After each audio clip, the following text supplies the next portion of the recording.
আপনারা নাম শুনেছেন একজন বিশিষ্ট বাদশাহ, আল্লাহর ওলি, ইব্রাহিম ইবনে আদহাম। বলেন তো কি নাম? ইব্রাহিম ইবনে আদহাম, করাচির হজরত। আমাদের দাদা পীর হাকিম শাহ আখতার রহমতুল্লাহ আলাইহি, আল্লাহ তাআলা হজরতের মাকবারাকে নূর দিয়ে ভরপুর করে দেন। তিনি তার মাওয়াইজের মধ্যে লিখেন, বেচারা ইব্রাহিম ইবনে আদহাম আল্লাহকে পাওয়ার জন্য,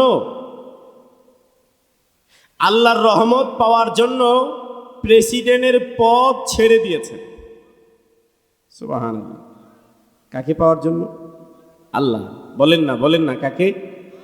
আল্লাহ পাওয়ার জন্য বেচারা প্রেসিডেন্টের পদ, রাষ্ট্রপতির পদ ছেড়ে দিয়েছে। গাঠি কাঁধে, হাতে একটু কাপড় চোপড়, ছুটেছেন আল্লাহ পানে।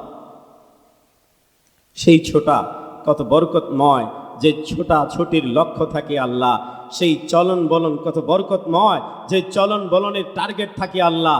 সেই কথা কত বরকতময়, যেই কথার লক্ষ্য থাকে আল্লাহ। সেই কাজ কত বরকতময়, যে কাজের লক্ষ্য থাকে আল্লাহ।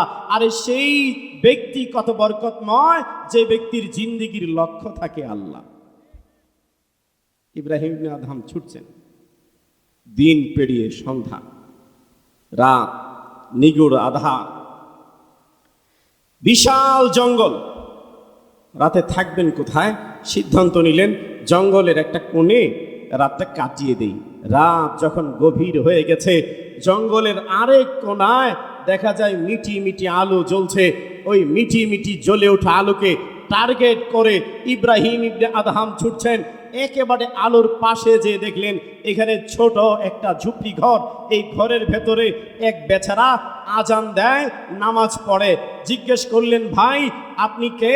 এখানে কি করেন? কতদিন যাবৎ থাকেন? বলে, আমি এই ঘরকে আবাদ করি, এখানে আমি আজান দেই, নামাজ পড়ি আজকে 40 বছর। কত বছর? ইব্রাহিম ইবনে আদহাম প্রশ্ন করলেন, হুজুর বুঝা গেল আপনি ইমাম সাহেব। কথা কয় না। 40 বছর আপনি এখানে আজান দেন, নামাজ পড়ান, আশপাশে ঘর নাই, বাড়ি নাই, মানুষ নাই, মহল্লা নাই, খান কই? খাওয়া দাওয়া কই হয়? কথা কন না। মহল্লা না থাকলে ইমাম সাহেবের খাবার কি সুবিধা না অসুবিধা? ইমাম সাহেব জবাব দেয়, 20 বছর খাবার খেয়েছি লাকড়ি বিক্রি করে, আর ইদানিং 20 বছর চলতেছে আসমান থেকে হালুয়া আর রুটি নাজিল হয়। ইব্রাহিম ইবনে আদহাম বললেন, হুজুর আমি তো আখেরাত জানি না, দ্বীন ইলম জানি না, দুনিয়াই বুঝি, একটু ব্যাখ্যা দেন। এত মারিফতি কথা যে বুঝি না, একটু ব্যাখ্যা দেন। সুবহানাল্লাহ।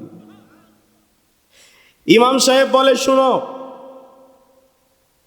এই জনমানব বিচ্ছিন্ন এলাকা, জঙ্গল, জীব জন্তু হায়ানা, এখানে লোকালয় নেই, মানুষ নেই। এই ঝুপড়ি ঘরে আমি নিজেকে সঁপে দিয়েছি, এখানে আজান দেই, নামাজ পড়ি, কেউ আসলে আমার পিছে নামাজ পড়ে। প্রথম 20 বছর আমার অবস্থা এমন হয়েছে যে দৈনিক 3 ঘন্টা সময় আমি নিজের জীবিকার জন্য কাটিয়েছি। এর মানে জঙ্গলে লাকড়ি কেটে সেই লাকড়িগুলোকে আঠি বেঁধে দূরে একটি বাজার, ওই বাজারে বিক্রি করেছি।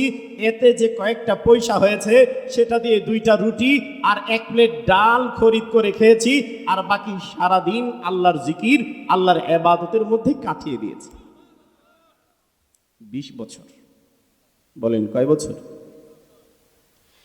20 বছর পরে আমার দিলে একটা কথা জাগলো। আমি আল্লাহকে বললাম, মাওলা আমি যে 20টি বছর পর্যন্ত দৈনিক 3 ঘন্টা সময় রুটি আর ডাল হাসিল করার পিছে ছুটতে হয়, রুটি আর ডাল জোগাড় করার জন্য ছুটতে হয়, জঙ্গলে লাকড়ি কেটে আঠি বেঁধে দূরে বাজারে বিক্রি করতে হয়। 3টা ঘন্টা সময় আমার এখানে পার হয়। হে আল্লাহ, আসমানের মালিক মাওলা, তুমি কি পারো না আমার জন্য 2টা রুটি আর একটু ডাল আকাশ থেকে ব্যবস্থা করতে? তাহলে তো বাকি 3টা ঘন্টা আমি তোমার জিকিরের মধ্যেই কাটায় দিই। আল্লাহ আল্লাহ আল্লাহ আল্লাহ আল্লাহ আল্লাহ আল্লাহ, দিলের আবেগ থেকে আল্লাহ আল্লাহ আল্লাহ আল্লাহ। প্রিয় ভাই, ইব্রাহিম ইবনে আদহাম আল্লাহকে, ইমাম সাহেবকে বলে, হুজুর তারপরে কি হলো? ইমাম সাহেব বলে, শুনো ভাই, এরপরে যেটা হয়েছে, তাহাজ্জুদের জায়নামাজে সাজদাবনত হয়ে আছি, ডান দিকে সালাম আসসালামু আলাইকুম ওয়া রাহমাতুল্লাহ, বাম দিকে সালাম আসসালামু আলাইকুম ওয়া রাহমাতুল্লাহ। সালাম কমপ্লিট হওয়ার পরে আমি সামনে চায় দেখি আসমান থেকে 2টা রুটি আর 1 প্লেট ডাল হাজির হয়ে গেছে। এভাবে 20 বছর। কয় বছর? জুড়ে বলেন না, কয় বছর? আপনাদের কি কষ্ট হইতেছে? আর 1 মিনিট। ইব্রাহিম ইবনে আদহাম বলেন, এই কাহিনী শোনার পরে আমার দিলে এমন জজবা জাগছে আল্লাহকে পাওয়ার জন্য, আল্লাহর থেকে হাসিল করবার জন্য। আমিও তাহাজ্জুদের জায়নামাজে দাঁড়িয়ে 2 রাকাত নামাজ পড়ে ডানে বামে সালাম ফিরে হাত তুললাম।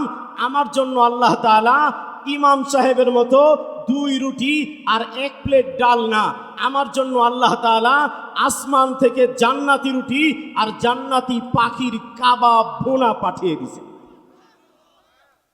ইমাম সাহেব তো ফট করে আবার নামাজে দাঁড়ায় গেছে, সাজদায় পড়ে কানেক্ট আল্লাহর সাথে। মাওলা, 40 বছর সাধনা আমি করলাম, আমার কপালে 2 রুটি আর ডাল, আর এই মুসাফির 1 রাতের সাধনা, তার কপালে জান্নাতি রুটি আর জান্নাতি পাখির কাবাব। বুঝলাম না। ফাহাতা ফাহাতিফুম মিনাস সামা, আসমান থেকে আওয়াজ আসলো, ওহে ইমাম সাহেব, এই যে লোকটা 1 রাতের জন্য তোমার এখানে এসেছে, সে আমি আল্লাহকে পাওয়ার জন্য রাষ্ট্রপতির চেয়ার বিসর্জন দিয়েছে, এই জন্য আমি আল্লাহর রহমত তার দিকে দৌড়াইয়া হাজির হয়ে গেছে। আমার শেষ কথা হলো এই, আমরা আল্লাহকে পেতে চাই কি চাই না? আরো জোরে বলতে হবে, চাই কি চাই না?